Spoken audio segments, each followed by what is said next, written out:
Halo teman-teman, balik lagi dengan Rizal Hilman. Ya, saya udah lama banget gak upload video.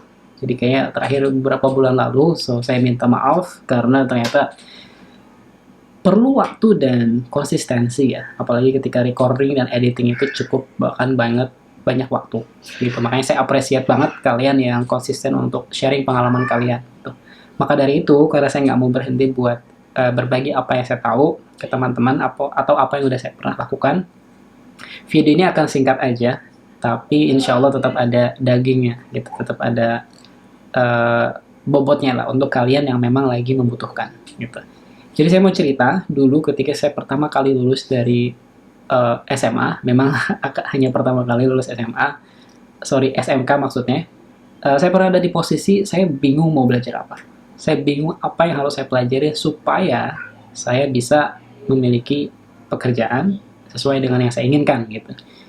Jadi, karena saya khawatir waktu yang saya gunakan untuk belajar A, B, C, dan E, F, G itu terbuang sia-sia gitu. Karena mungkin yang dipelajari itu sebenarnya nggak dibutuhkan.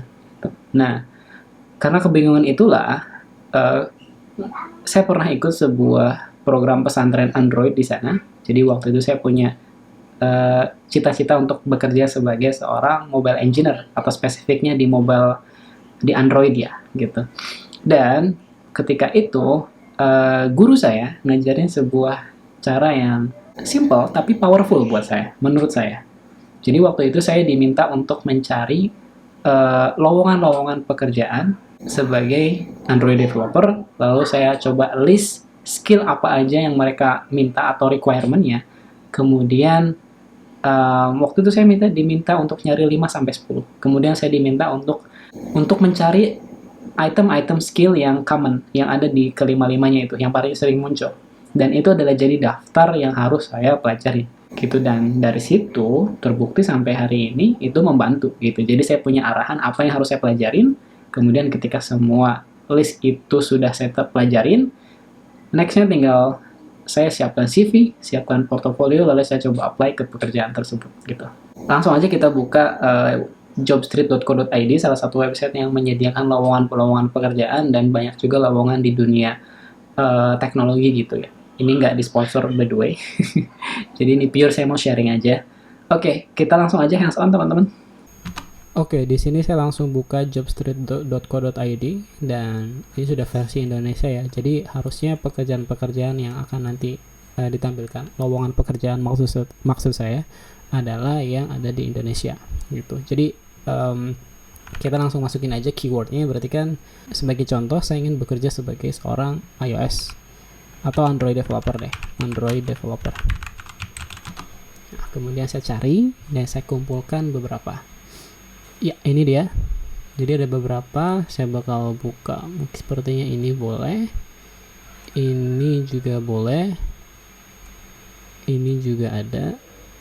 1, 2, 3 5 7 enggak, baru 5. 1, 2, 3, 4, 5. Oke, jadi ini saya udah dapat 5 buah lowongan pekerjaan. Gitu. Dan seperti yang teman-teman lihat di sini, mereka ngasih tahu responsibility-nya itu kalau kita ingin menjadi seorang iOS atau Android. Oh, ini ada 2 ya. Kalau kita ingin jadi Android developer, kira-kira responsibility-nya apa aja gitu. Nah, lowongan-lowongan ini kan biasanya ada campur nih. Ada iOS dan Android, makanya kita cari 5 supaya kita bisa ngelihat item apa aja yang paling sering muncul gitu. Nah, di sini ketika kita nyari, kita fokus aja di requirement-nya gitu. Dan requirement-nya juga lebih ke hal yang teknikal. Kalau misalkan graduate dari bachelor degree kan bukan sesuatu hal yang bisa dipelajarin, tapi lebih ke experience yang teman-teman perlu laluin gitu. Tapi cuma ya sebenarnya jangan menciut karena ada requirement tentang degree juga sih. Karena sepengalaman saya, teman-teman saya juga banyak banget yang belum punya sarjana dan sejenisnya, tapi mereka bisa bekerja dan ada di posisi-posisi yang strategis kayak lead ataupun yang memang core timnya gitu. So nggak usah takut di bagian itu. Oke, di sini teman-teman bisa lihat ada required skill, ada expert in iOS, Ionic Java, Android Studio, Android, React, and native Flutter gitu ya. Cuman ini kurang spesifik nih Gitu. Tapi at least di sini kita bisa tahu kalau gambarannya kalau kita mau jadi seorang iOS and Android developer itu harus nguasain hal-hal ini gitu. Cuma ini kurang spesifik ya. Mungkin kita coba lihat yang lain. Nah, di sini ada requirement-nya nih. Oh, kita harus provision katanya di Kotlin dan tentang data structure. Nah, ini bagus nih, ini cukup spesifik nih. Kotlin itu bahasanya, data structure itu adalah sebuah struktur data atau mekanisme data yang ada di sebuah sistem ya. Kalau di sini berarti ada di Android gitu. Dan algoritma, sini algoritma. Terus ada juga soal online, offline storage, multithreading dan macam-macam. Nah, kalau ada hal-hal yang nggak familiar, teman-teman catat. Kalau perlu ditandain aja gitu. Kalau waktu itu saya diminta untuk screenshot semuanya gitu ya. Lalu saya tandain skill mana aja yang harus saya kuasain gitu. Jadi sebagai contoh, saya kasih warna merah ya. Jadi sebagai contoh saya tandain nih. Oh, ada Kotlin di sini gitu ya. Terus apa lagi kira-kira? Oh, ada data, ada structure, oh ada algorithm. Oh, ada offline storage, multithreading dan begitu seterusnya. Tuh. Jadi dengan begitu saya punya list atau daftar skills yang harus saya pelajarin. Gitu. Sangat sederhana. Begitu pula dengan yang kedua, begitu pula dengan yang ketiga, pun begitu pula yang keempat. Gitu. Ingat, kita fokus di technical skill-nya aja. Skill yang memang bisa kita pelajarin sendiri gitu. Kalau ada requirement tentang pengalaman, well, kita bisa dapat, tapi nggak sebentar. Dan bisa jadi inilah waktunya kita mengumpulkan pengalaman itu gitu. Oke, itu aja sebenarnya yang ingin saya bagikan. Sebenarnya simple, sederhana. Tapi saya rasakan ini powerful untuk ngebantu saya nge-mapping apa aja yang harus saya pelajarin. Nah, jadi itu dia caranya, tekniknya simple banget. Dan sekarang kalian udah tahu apa yang harus kalian pelajari, gitu.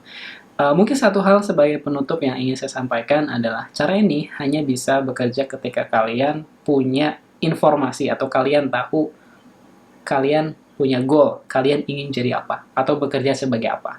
Kayak cerita saya di awal tadi, saya bilang saya ingin bekerja sebagai mobile developer, spesifiknya di Android. Maka saya udah punya keyword di kepala saya gitu. Jadi iOS engineer atau Android developer itu udah mudah tuh. Nah, untuk kalian yang mungkin masih asing dan masih awam dengan dunia seperti ini, maka saran saya coba browsing dulu atau googling dulu, kira-kira ada daftar pekerjaan apa sih yang ada di, let's say, di startup atau di teknologi atau pekerjaan yang cocok untuk seorang yang memiliki background tentang sistem informasi mungkin atau sistem komputer mungkin gitu. Jadi kalian harus punya target dulu, karena target itu bakal jadi keyword yang akan kita pakai untuk nyari skills atau daftar hal yang harus kita pelajari. Oke? Next step-nya apa? Setelah kalian tahu apa yang harus dipelajari, next step-nya tergantung gimana kalian. Alokasikan waktu, cari kursus, cari teman mungkin, atau juga beli buku mungkin. Dan ingat, ini membutuhkan waktu. Ini butuh jam terbang, nggak bisa sebulan 2 bulan. Dan nikmati prosesnya. Oke? Terima kasih, semoga bermanfaat. Saya tunggu komentar kalian di bawah. Bye.